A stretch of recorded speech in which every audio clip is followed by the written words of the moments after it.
देख रहे हैं अवाम के उठाए गए सवालात, हालत हाजरा पर तबसरों, तज्जियों, खबरों पर मुहित प्रोग्राम न्यूज लाइन रिदा सैफी के साथ।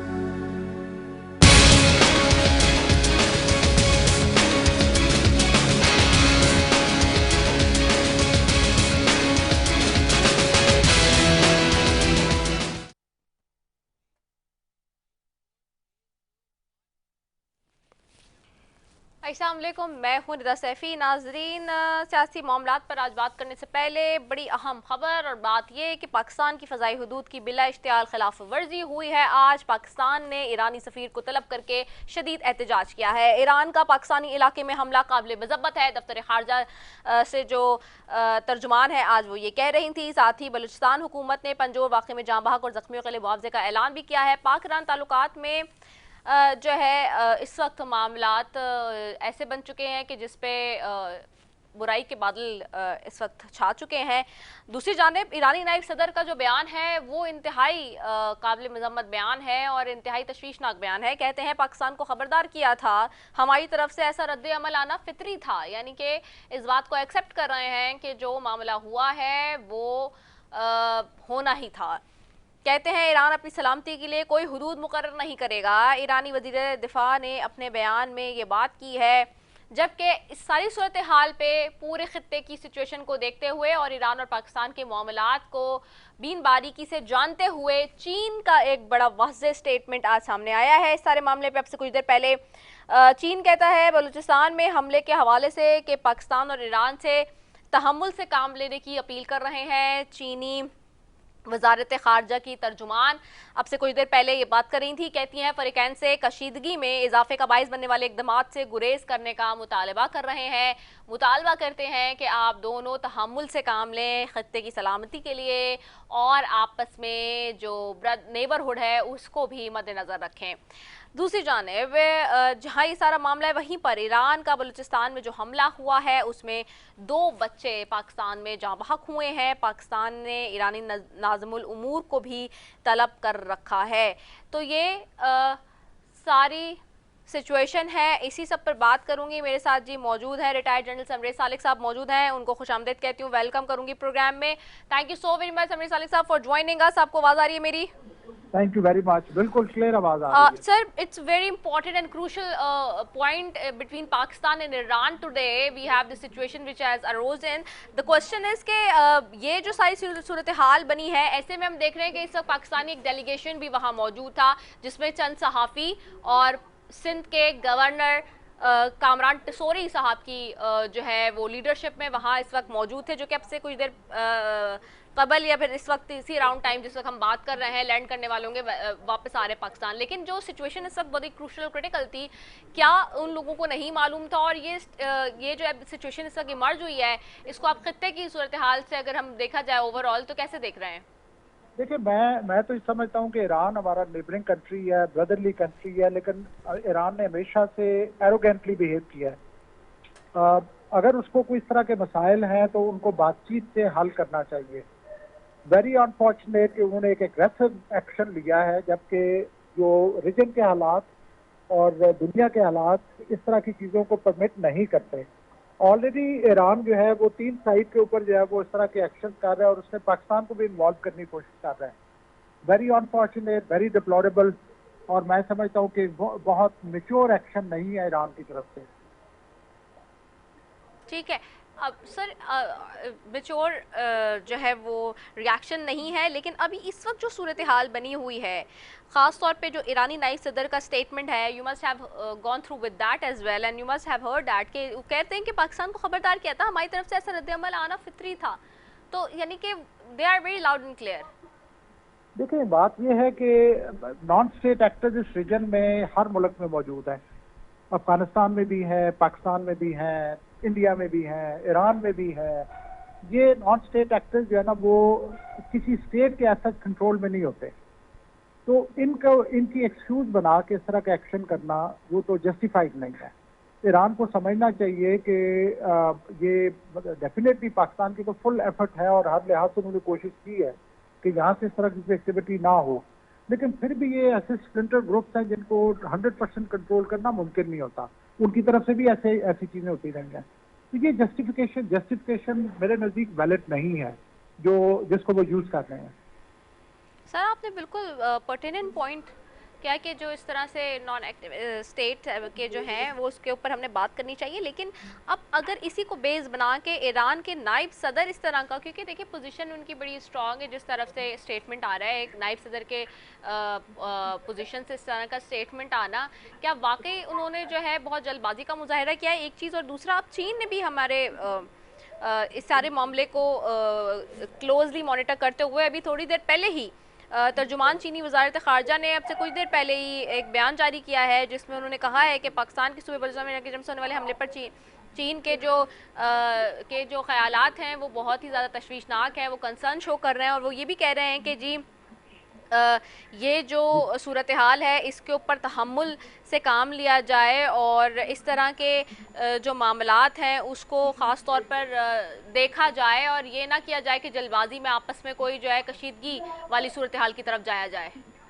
बहुत अच्छी बात की है चायना ने, बहुत अच्छी बात की है। मैं भी यही कहना चाहूँगा कि ईरान के जो वाइस प्रेसिडेंट की जो स्टेटमेंट आई है, जज्बातियत में ऐसी बातें जरूर होती हैं। जाहिर है उन्होंने एक एक्शन किया है और उसको वो जस्टिफाई तो करेंगे कि हमने किसी वैलिड रीजन के ऊपर एक्शन किया है, लेकिन इस एनवायरनमेंट में कूल माइंडेडली सोचना और जज्बातियत को शांत करना और बुर्दबारी के साथ सोचना हर लेवल पे इम्पोर्टेंट है। चाइना किसी सूरत में अफोर्ड नहीं कर सकता कि हमारे रीजन में कोई इस तरह का कोई स्टैंड अप शुरू हो, ना ही पाकिस्तान अफोर्ड कर सकता है, ना ही ईरान अफोर्ड कर सकता है। तो मेरी तो यही ख्वाहिश होगी और मैं यही देखना चाहूँगा कि ये इसके ऊपर मजीद आगे एस्केलेशन ना हो, क्योंकि उसका कोई एंड नहीं है। तो हमें चाइना की जो कंसर्न है उसको दोनों कंट्रीज को we must pay heed to it, और इंटरेस्ट में यही चीज़ है कि इसको कूल डाउन किया जाए, रादर इसको फर्दर बढ़ाया जाए। अच्छा, इसमें एक चीज़ और भी बताइए, मैं जानना चाहूँगी, बस लास्ट सवाल आपसे करूँगी कि हमारा एक डेलीगेशन, जैसे मैंने आगाज़ में भी कहा था, वहाँ गया हुआ था, मशहद में था एक एक्सपो के लिए जिसमें सहाफ़ी भी गए हुए थे, जिसमें गवर्नर सिंध कामरान टिसोरी साहब गए हुए थे।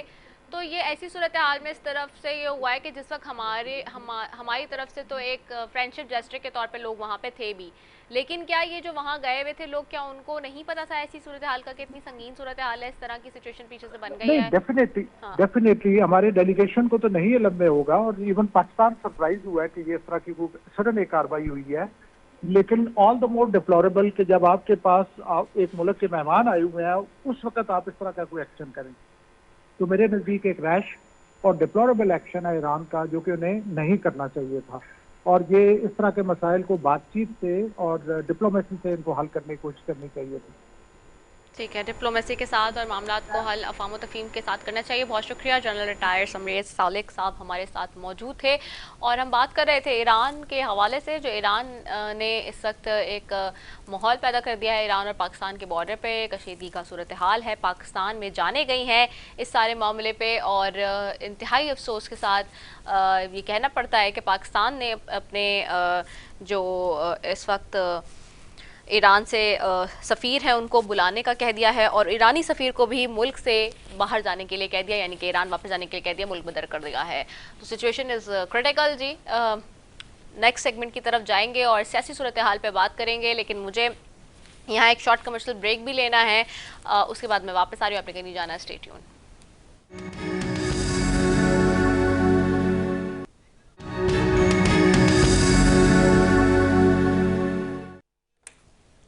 वेलकम बैक नाजरीन। दूसरी जानिब एक तरफ तो ये ईरान का मामला जो कि पाकिस्तान और ईरान के माबैन हुआ, हमने बात की पहले सेगमेंट में भी। आज अब इस प्रोग्राम के हिस्से में बात करूंगी सियासी मंजरनामे की। दूसरी जानिब हम देख रहे हैं कि किस तरह से पाकिस्तान में जो साफ और शफाफ इलेक्शंस का इनेकाद है वो रोज़ ब रोज़ एक चैलेंज बनता जा रहा है। चीफ इलेक्शन कमिश्नर का आम इंतखाबात के पुरअमन इनेकाद पर जोर है, लेकिन क्या वाकई ऐसा हो रहा है, ये बहुत बड़ा सवाल है। शहबाज शरीफ कहते हैं आज के बल्ला छिन गया है तो इसके कसूरवार हम नहीं। क्या वाकई ऐसा है, ये भी सवाल है। बानी पीटीआई इलेक्शन नहीं लड़ सकते, लाहौर हाई कोर्ट ने भी अपील मुस्तरद कर दी है। इस पर बैरिस्टर गौहर खान कहते हैं हमारी हुकूमत, बैरिस्टर गौहर खान कहते हैं कि जी ये जो भी सारी सूरत हाल बनी हुई है वो लेवल प्लेइंग फील्ड हमें ना मिलने के मामले पर है। साथ ही जी निगरान वज़ीर आज़म कहते हैं कि इलेक्शन के लिए आईनी तकाजे पूरे हो चुके हैं, अब तैयारियां जारी हैं। कौन से आईनी तकाजे हैं, लोग ये भी सवाल करते हैं। साथ जी बिलावल साहब कहते हैं शेर अवाम का खून चूसता है, उसे चौथी बार वजीर आजम नहीं बनने देंगे। लगातार क्रिटिसिज्म का एक सामना है नवाज शरीफ साहब को बिलावल साहब की तोपों से। सारी तोपें उन्हीं की जानिब हैं। बल्ला छीनने का मामला भी उन्होंने, पीटीआई के बल्ला छीनने का मामला बिलावल साहब के मुंह से पता चला कि जी नवाज शरीफ साहब ने और नून लीग ने जी इसको करवाया है, जबकि पीटीआई के मुंह से ये सुन रहे थे एक तरफ तो, लेकिन अब ये बात आ गई है। दूसरी जानिब चौधरी सरवी की जो कि साबिक गवर्नर पंजाब है, उनकी आसिफ ज़रदारी से मुलाकात भी हुई है और बिलावल भुट्टो के वज़ीर आज़म के बनने के इम्कानात है। मंजूर वसान पेश गोइयां कर रहे हैं। ओकाड़ा में मरीम नवाज के जलसे के बाद नून लीग का झंडा फाड़ने वालों के खिलाफ मुकदमा भी दर्ज हो गया है। तो ये इस तरह की चीज़ें हो रही हैं एक के बाद एक, लेकिन सवाल यही है कि इवन एक और भी बड़ी बात है वो ये कि पीपल्स पार्टी के तर्जुमान जो कि पीटीआई के खिलाफ बातें करते थकते नहीं थे, आज शर्जील मेमन उन्होंने भी कहा है कि पीपल्स पार्टी ने पीटीआई से बल्ला छिन जाने की कोई हिमायत नहीं की है। तो अब सब अपने पल्लू झाड़ने वाला एक मुहावरा है बड़ा उर्दू का कि जी पल्लू झाड़ दें। तो जब से ये सारा मामला बना है बल्ले का, सारे पल्लू झाड़ रहे हैं कि नहीं जी हमारा तो इससे कोई भी बिलावास्ता बिलवास्ता लेना देना नहीं है। जबकि एक दिन पहले तक सारे ये कह रहे थे कि जी ये तो दहशतगर्द जमात है। मरीम नवाज साहबा ने स्टेज पर से कहा कि जी दहशतगर्द जमात है और इसको तो इंतखाबी निशान मिलना नहीं चाहिए, जबकि दूसरी तरफ शहबाज शरीफ कहते हैं कि नहीं जी इसके कसूरवार हम नहीं है। तो कौन सही कह रहा है कौन गलत कह रहा है? फिर वही सवाल जब आता है तो लोग कहते हैं कि नहीं जी सबका एक ही बयानिया है। तो अगर एक ही बयानिया है तो एक बयानी पे क्यों नहीं टिके हुए? ये इस तरह की बातें हैं जो कि पूछनी बड़ी ज़रूरी हैं। मूविंग टूवर्ड्स माई गेस्ट, जी मेरे साथ फिरदौस शमीम नकवी हैं पाकिस्तान तहरीक इंसाफ से। आपको खुशामदीद कहूँगी फिरदौस भाई, शुक्रिया। मेरे साथ अमजद हुसैन साहब हैं पाकिस्तान पीपल्स पार्टी से। अमजद हुसैन साहब आपका बेहद शुक्रिया, आप दोनों मौजूद मेहमानों का शुक्रिया। और मुस्लिम लीग नून से मुझे ज्वाइन कर रहे हैं डॉक्टर शेख गुलजार अहमद, उनको भी खुशामदीद कहती हूँ, बहुत शुक्रिया जी डॉक्टर शेख गुलजार अहमद साहब आपका भी, आप तीनों मौजूद मेहमानों का बेहद शुक्रिया फॉर ज्वाइनिंग द प्रोग्राम। फिरदौस शमीम नकवी साहब आपकी तरफ आऊँगी। मैंने एक मुहावरा अपना जो है वो इस्तेमाल किया, एक कहते हैं ना पल्ला झाड़ना, यानी कि अब सारे लोग ये कह रहे हैं कि जी बल्ला छिन गया पीटीआई से तो हमारा तो इसमें जी कोई कसूर नहीं है, मैतमालियाँ वाला सीन हो रहा है। जबकि एक दिन पहले सारे यही कह रहे थे कि जी नहीं मिलना चाहिए और सब खिलाफ थे, लेकिन अब सब कह रहे हैं कि नहीं हमारा तो कोई कसूर नहीं है, हमारा तो इसमें कोई हाथ नहीं है। पीटीआई कैसे देखती है इसको? पीटीआई बड़ी आसान देखती है, मुश्किलें मुझ पे इतनी पड़ी कि आसान हो गई।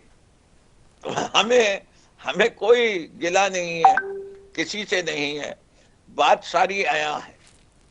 जो कुछ कर रहा है उसका किरदार तारीख लिख रही है, चाहे वो पाकिस्तान के आईन की पामाली हो, उसमें इन जमातों का किरदार हो, इलेक्शन कमीशन का किरदार हो, चाहे वो आसिफ जरदारी के मुंह बोले बेटे का रवैया हो पंजाब में इंसानी हकूक के हवाले से, क्या है वो जिस तरीके से पाकिस्तान मुस्लिम लीग नवाज के शहजादे को, एक मफरूर को पाकिस्तान लाया जाता है, एक झूठे इंसान को जो झूठ बोल के एक दफा नहीं कई दफा गया, वो असेंबली के फ्लोर पे खड़े होके कहता है मैं पूरा हिसाब दे सकता हूँ, एक एक पाई का हिसाब दे सकता हूँ।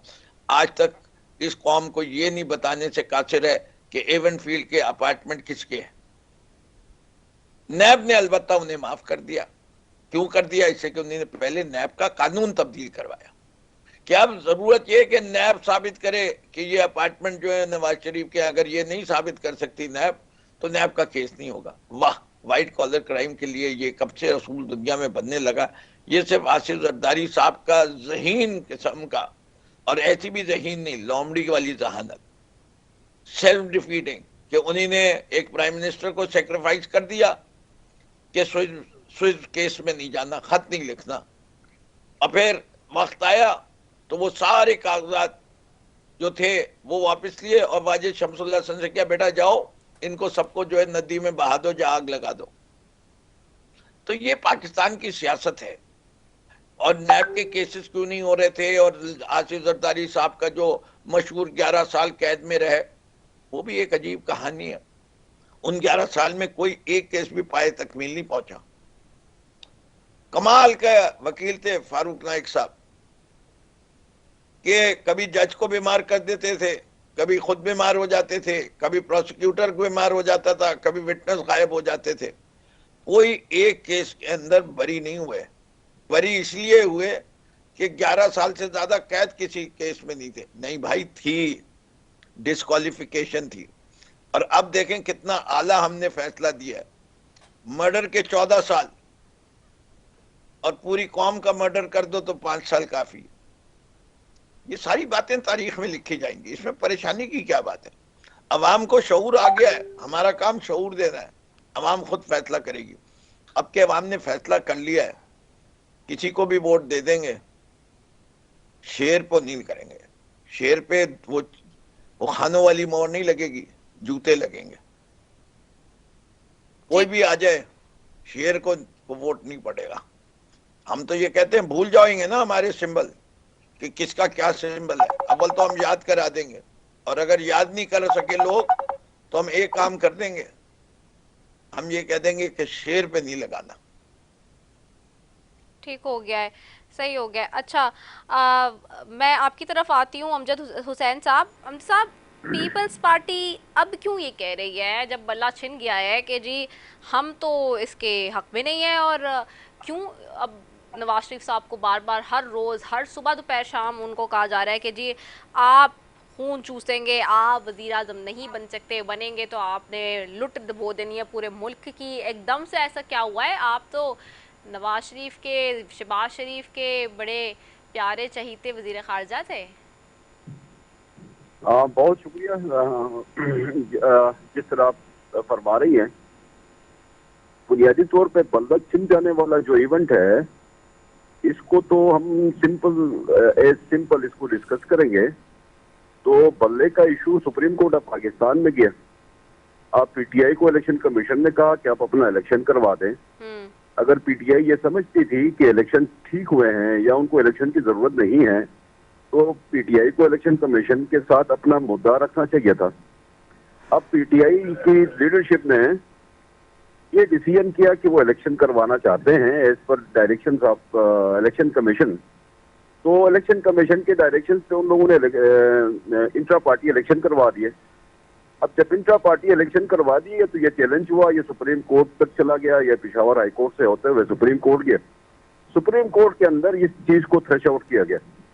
इसके ऊपर डिटेल डिस्कशन हुई, लाइव आप सबसे सुना। तो ये क्लोज ट्रांजेक्शन है। सुप्रीम कोर्ट ने एक जजमेंट दे दी। हमारा पॉलिटिकली उसको सपोर्ट न करना अलग इशू है, हम उसको मतलब अच्छा नहीं तस्वुर करते हैं सियासी हवाले से। लेकिन सुप्रीम कोर्ट ऑफ पाकिस्तान की जजमेंट के बाद अब उस जजमेंट को मतलब सेटिसाइड करना है, अदरवाइज रिव्यू कराना है, ये सब्जेक्ट भी फिर पाकिस्तान तहरीक इंसाफ और सुप्रीम कोर्ट के दरमियान है। ये कोई एडमिनिस्ट्रेटिव एक्शन नहीं है जिसको हम ये कहें कि एडमिनिस्ट्रेटिव एक्शन था, पॉलिटिकली लिया गया, या मतलब हुकूमत ने कोई काम किया है तो उसके मतलब पॉलिटिकल रिपरकशंस हैं। तो सुप्रीम कोर्ट ऑफ पाकिस्तान की जजमेंट है, उनको अपना केस अच्छी तरह बिल्डअप करना चाहिए था। पढ़े लिखे वो लोग थे, अपना जो अपने मंशूर के मुताबिक उन लोगों ने इलेक्शन कराना था, उसमें शायद वो नाकाम रहे, जिसकी वजह से सुप्रीम कोर्ट का फैसला आया। क्योंकि हम उसको मतलब अच्छा तस्वुर नहीं करते, लेकिन फिर भी सुप्रीम कोर्ट से जजमेंट आई है। और दूसरी तरफ आपने जैसे कहा कि मतलब लाडला है, तो आप ये देख लें कि हमने चार्टर ऑफ डेमोक्रेसी साइन किया था पीपल्स पार्टी और तहरीक इंसाफ, पीपल्स पार्टी और मुस्लिम लीग नून। आप खुद बताएं, आज वो चार्टर ऑफ डेमोक्रेसी की स्पिरिट के ऊपर अगर मुस्लिम लीग नून चल रही होती तो पाकिस्तान की जो डेमोक्रेटिक पेस है या उसका मतलब उसके लिए हमें जगह थी, उसको हम मजीद बनाने में कामयाब होते। तो मुस्लिम लीग नून ने मतलब चार्टर ऑफ डेमोक्रेसी के स्पिरिट को तोड़ा है। आपके सामने हैं बहुत सारी चीजें हैं। तो ये सब कुछ अब मियाँ साहब जब से मतलब लंदन से वापस आए हैं तब से अपने घर में हैं, ना वो जलसा कर रहे हैं, ना कोई पॉलिटिकल एक्टिविटी कर रहे हैं। फिर भी शोर है कि मतलब मियाँ साहब वजीर आजम हैं।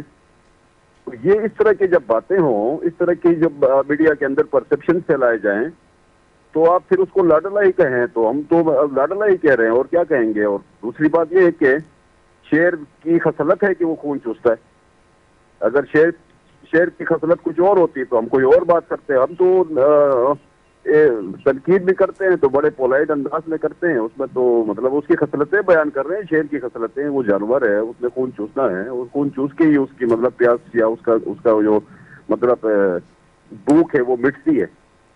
तो इस तरह का अमल है जो इस वक्त पाकिस्तान में है, जो मुस्लिम लीग नून जिस तरह प्रिटेंड कर रही है कि साड़ी गल हो गई है, तो फिर तो बातें होती हैं।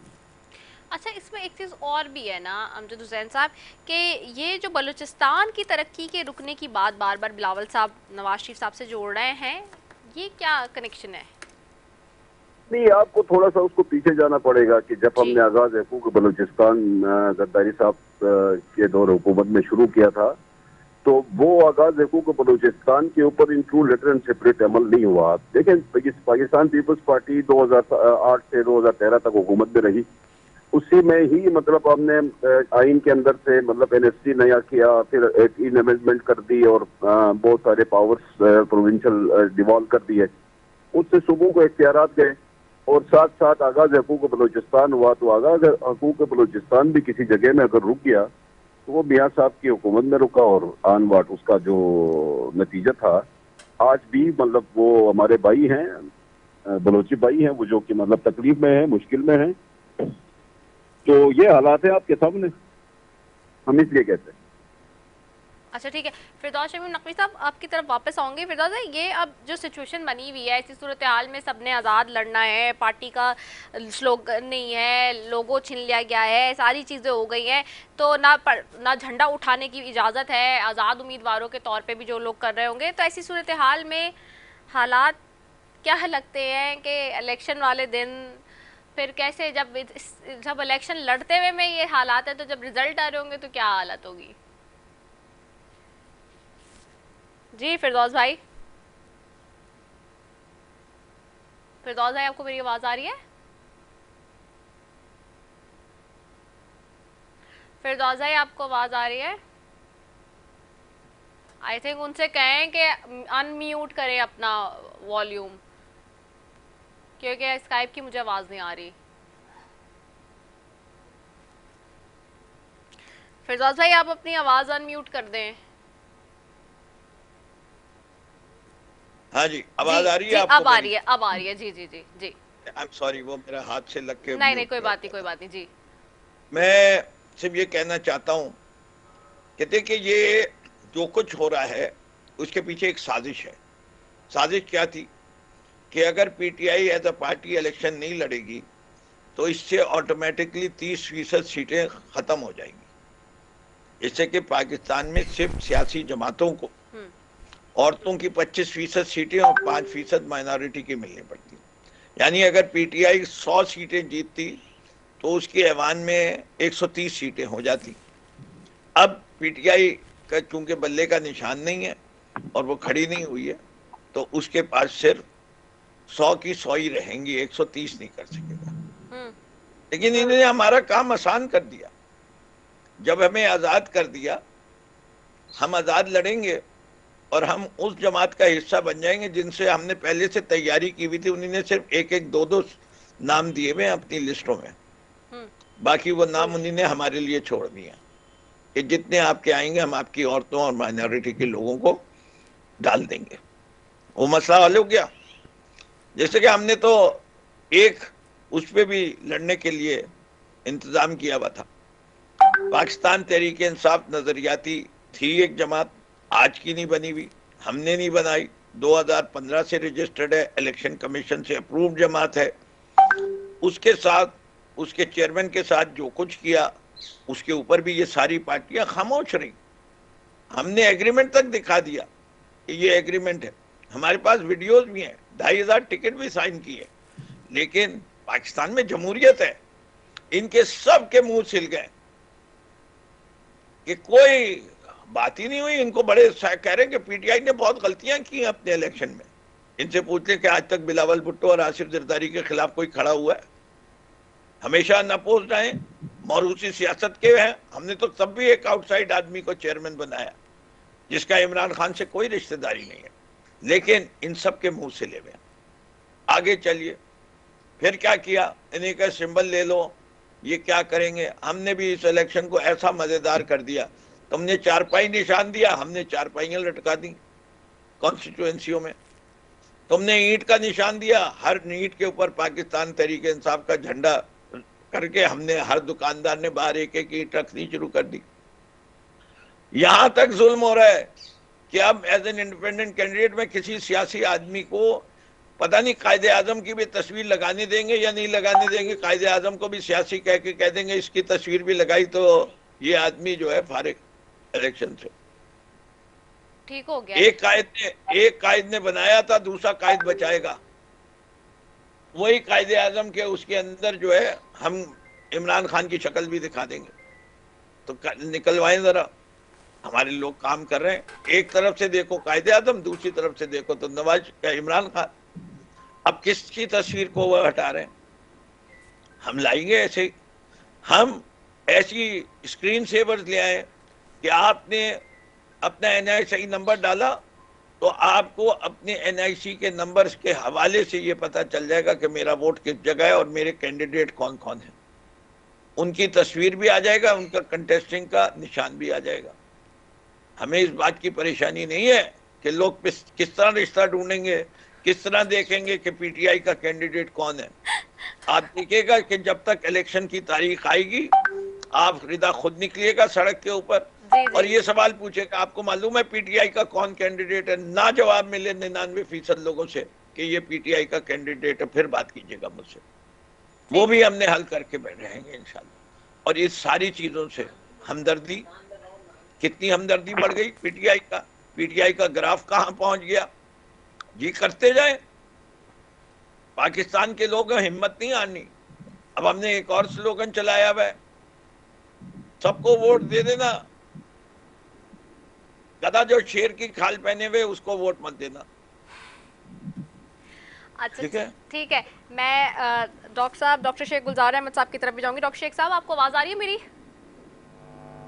डॉक्टर शेख साहब, मैं आपसे भी जानना चाहूंगी, ये हम देख रहे हैं कि अचानक से जब बल्ला छिन गया है तो शहबाज शरीफ साहब कहते हैं कि इसके कसूरवार हम नहीं है, लेकिन मरीम नवाज साहब स्टेज पर से परसों कहती हूँ काड़ा के जलसे में कि एक दहशतगर्द जमात को कोई जो है वो निशान नहीं मिलेगा लड़ने के लिए। तो ये दो स्टेटमेंट आ रहे हैं एक ही जमात से, किसका स्टेटमेंट माने सर? देखिए जी, ये जो 2014 से ये जमात कर रही है झूठे इल्जाम, कभी 4 सीटों के ऊपर इनको मसले बन जाते हैं, कभी इनको अभी जो इंट्रा पार्टी का इलेक्शन हुआ है अगर वो ठीक नहीं हुआ तो इसमें ना तो किसी अदालत का कसूर है और ना ही किसी और अदारे का कसूर है। ये इनका इलेक्शन ही गलत था, तो क्या आज भी वही हमारी अदालतें हैं, वही हमारे अदारे हैं जो 2018 में थे? आज इनको जो सब चीजें गलत लग रही है, इनको अपने गिरेबान में झांकना चाहिए कि आपने क्या किया है। फिर इन्होंने पाकिस्तान तहरीक इंसाफ नजरियाती जो खालिद डार साहब हैं, उन्होंने जो बयान दिया है, अब ये कह रहे हैं कि गलत हो गया जी, उनसे दिलवाया गया है। तो ये किस सिस्टम में रह रहे हैं? इनको पता नहीं कि पिछले 5 सालों में इन्होंने किया क्या है।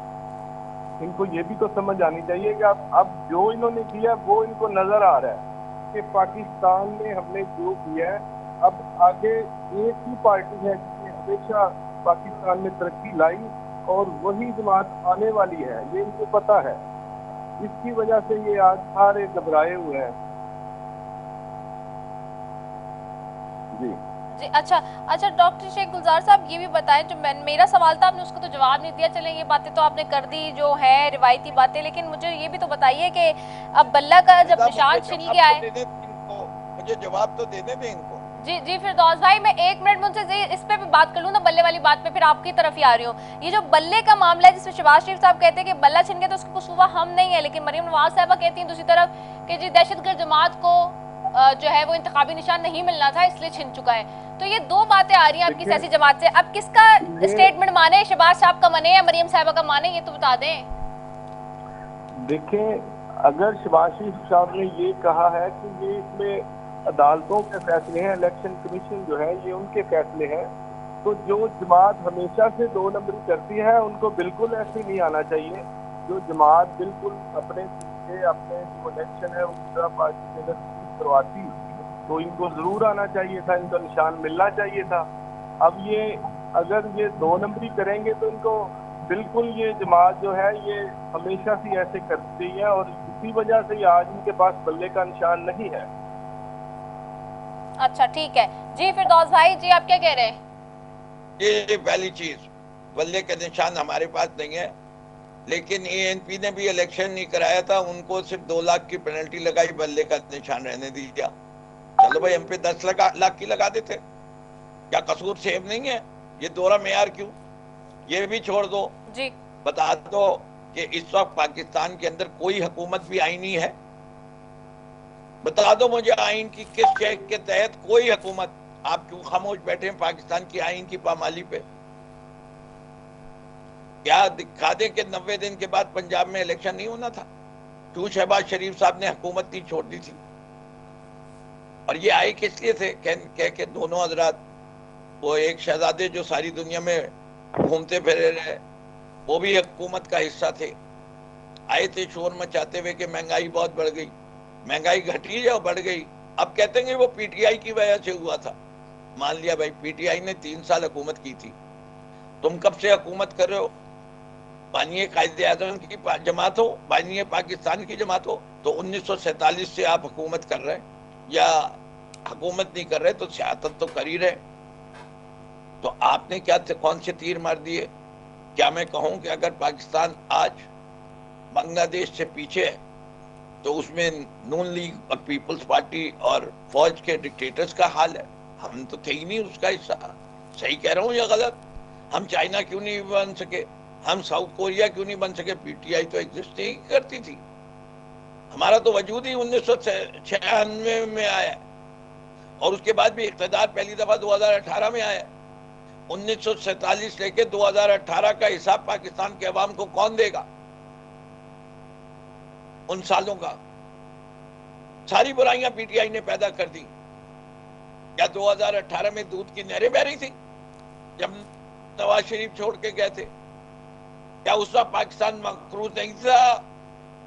मलेशिया से मुकाबला करोगे, तुर्की से मुकाबला करोगे, किस मुल्क से मुकाबला करोगे जो उस वक्त से आजाद हुआ था? इंडोनेशिया से करोगे जो 1948 में हुआ था, या बांग्लादेश से करोगे जो 1971 में पाकिस्तान से 2 लाख हुआ था?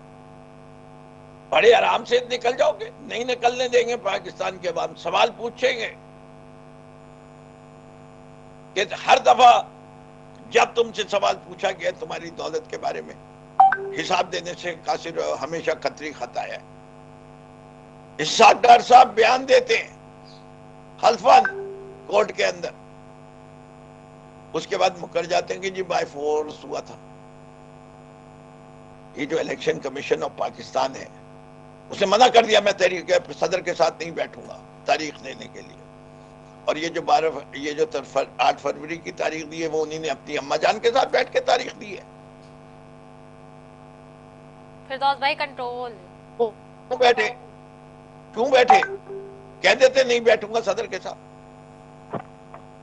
कह रहे थे ना जी, कि आइन में कानून चले मैं अमजद हुसैन साहब से भी जी मैं जरा अमजद हुसैन साहब से भी बात कर लूं। फिरदौस भाई टाइम कम हुआ है, खत्म हो रहा है, मैं जरा उनसे भी ले लूं मौक़िफ़।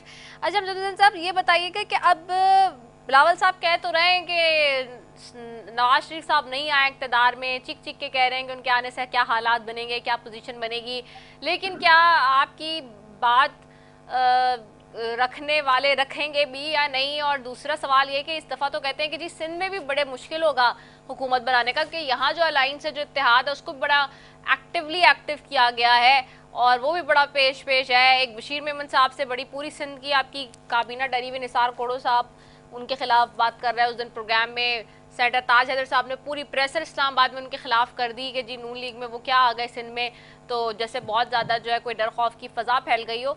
तो ऐसी सूरत हाल में पीपल्स पार्टी को जहाँ यहाँ सिंध में भी परेशानियों और गठनों का जो है वो सामना है, ऐसे में पूरे मुल्क से सीटें निकालना और वज़ीर आज़म बनना बिलावल साहब का, it's a very very big challenging situation. जो ग्रास रूट के ऊपर इस वक्त कैंपेन जो चल रही है पूरे पाकिस्तान के अंदर, जो चर्चे हो रहे हैं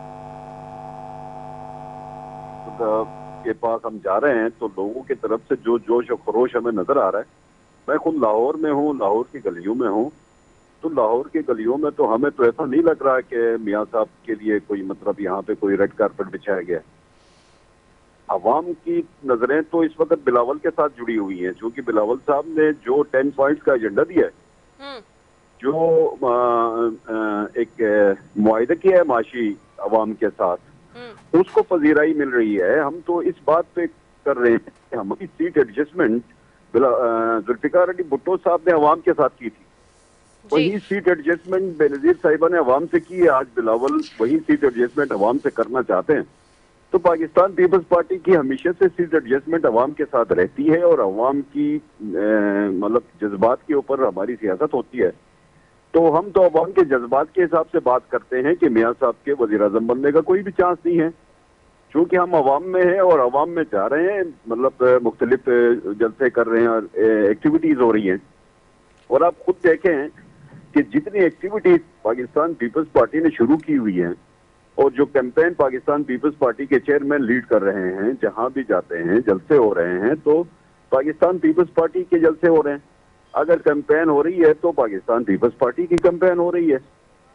मियाँ साहब का तो शायद आपने वो जो उसकी वापसी पे, जो लंदन से वापसी पे एक जलसा हुआ था, उसके बाद तो शायद उसने कोई जलसा भी नहीं किया अभी तक, न ही लाहौर के किसी जगह में उसने जाके कोई कैंपेन की है। तो कैंपेन तो उस तरफ से है नहीं। फिर भी ये बात है कि मतलब नहीं जी, मीडिया की तरफ से एक बात फैलाई गई है कि नहीं, हमने हर सूरत में मियाँ साहब को प्राइम मिनिस्टर बनाना है। तो हम एक जमात हैं, अवाम के साथ हमारा राब्ता है। हम तो अवाम के जज्बात के हिसाब से बयान करते हैं कि अवाम के जज्बात ऐसे नहीं हैं जैसे कि बयान किए जा रहे हैं, मीडिया के अंदर बताया जा रहा है कि मियाँ साहब वजीर आजम बन रहे हैं। तो अवाम में जब हम जाते हैं तो वो 180 डिग्री का कोई और मतलब हमें रुख नजर आता है। जब हम मीडिया को सुनते हैं तो वहां पे तो मतलब मियाँ साहब से आपने मतलब वो प्रोटोकॉल भी दिलाना शुरू किया और उसको हलफ की तैयारियां आपने करवानी शुरू कर दी। तो ये तो आपका मीडिया के अंदर एक मतलब आप लोगों ने बनाया हुआ उसको, लेकिन ग्रास रूट के ऊपर जो अवाम के अंदर जो हमारी मतलब पजीराई हो रही है, जो बिलावल के लिए जो चाहत इस वक्त मैं लाहौर के अंदर देख रहा हूँ, पंजाब के अंदर देख रहा हूँ, तो ये तो भुट्टो साहब ने जो बुनियाद रखी थी लाहौर के अंदर, वही ज्याला आज मतलब दोबारा चार्ज हो रहा है, वही ज्याला अपने जज्बात में आ गया।